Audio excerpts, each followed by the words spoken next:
सोन्याचे दर आज जीएसटी सह तब्बल 87,550 रुपयांवर पोहोचलेले आहेत। आगामी काळात सोन्याचे दर 90,000पर्यंत जाण्याची शक्यता आहे। गेल्या 7 दिवसात सोन्याच्या दरात तब्बल 7,000ची वाढ झालेली आहे। जळगावमधल्या सराफा बाजारातनं याचा आढावा घेतलाय आमचे प्रतिनिधी सुमित देशमुख यांनी। गेल्या काही दिवसांपासून सोन्यामध्ये तेजी पाहायला मिळत आहेत। आपण आहोत जळगावच्या सराफ बाजारामध्ये।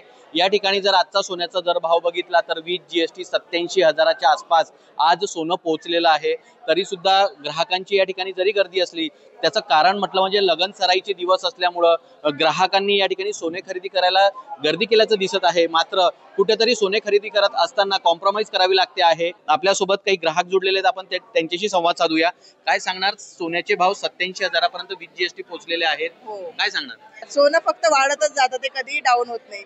त्यामुळे अशी अपेक्षा करू शकतो की सरकारने की जो न्यू अर्थसंकल्प आता सादर केला आहे त्यामध्ये थोडाफार चेंजेस त्यांनी करायला हरकत नाही आहे। जसं की जीएसटी आहे किंवा इन्कम टॅक्स आहे, कस्टम ड्युटी, ह्या ज्या गोष्टी जर त्यांनी थोडं मिनिमाइज केल्या तर याचा फायदा सर्वसामान्य ग्राहकांना नक्कीच होईल। आपल्यासोबत सोने व्यापारी जे आहेत आकाश भंगाडे ते आपल्यासोबत जुडलेले आहेत, आपण थेट त्यांच्याशी संवाद साधूया।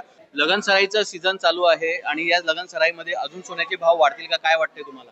आता ग्राहकांसाठी हा भाव आता नवीन आहे आणि जर ट्रेंडवर जर कंटिन्यू राहिला तर लग्नाचं सीझन आहे तर ग्राहकांसाठी हा भाव खूप जास्त आहे।